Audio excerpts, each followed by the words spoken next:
We often hear that our thoughts have power, that we can shape our own reality. But what if it's bigger than that? What if our collective understanding of the universe, our science, is actually building or maybe even breaking another reality entirely? Today, we're diving into a really wild communication that suggests just that. So it all kicks off with this absolutely stunning statement. It's supposedly from a being that calls itself the technician. And get this, it claims that the afterlife, the other side, is built using the physics of an ancient astronomer. This one sentence is the rabbit hole we're about to go down. And that's the million-dollar question, right?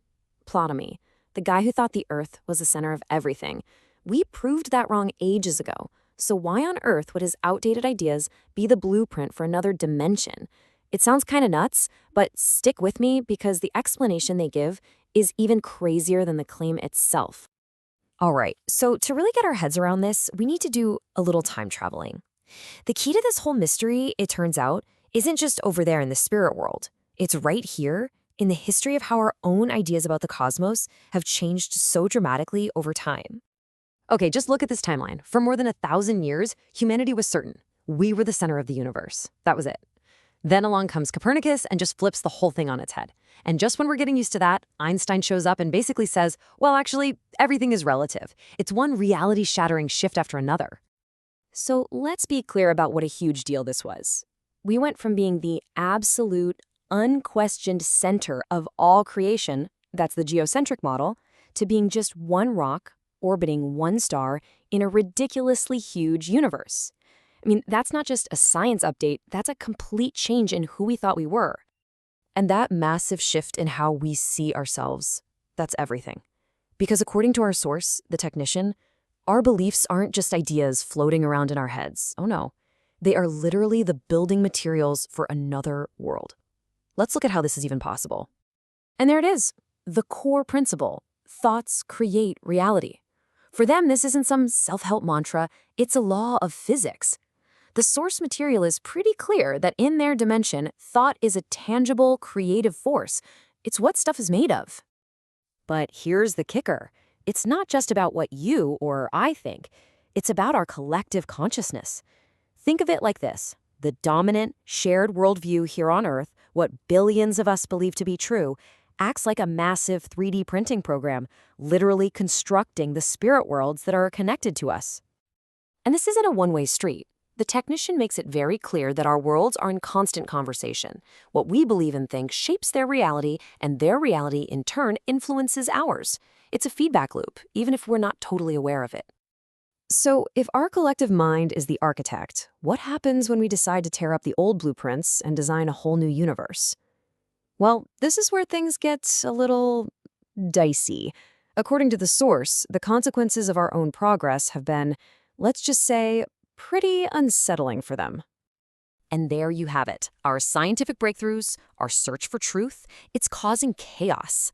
Their entire world was built on the stable, rock-solid foundation of Ptolemy's Earth-centered universe.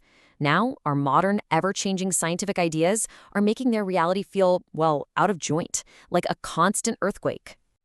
The source talks about these changes as imprints. So first, the Copernican revolution comes along and just obliterates that stable Ptolemaic foundation. That's a huge shock. Then Einstein's theories of relativity add this whole other layer of complexity and uncertainty. And it doesn't stop.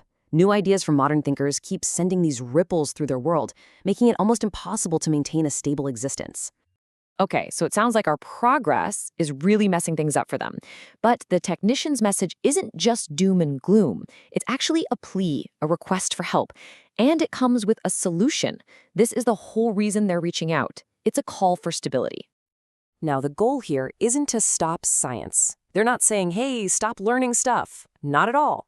It's more about consciously and together building a new shared foundation.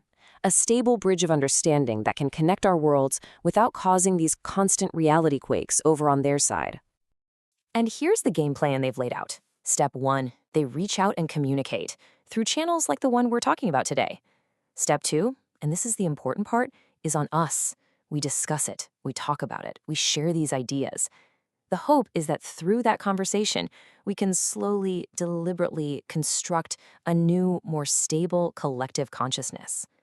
So after all this, ancient astronomers, Einstein, messages from another dimension, what are we supposed to take away from it all?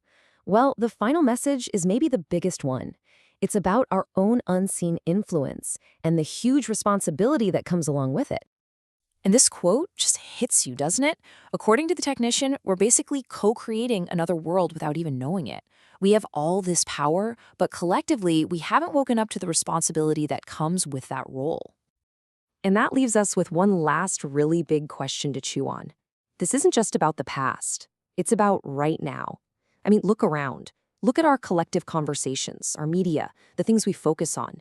If our thoughts really do build worlds, what kind of world are we building at this very moment?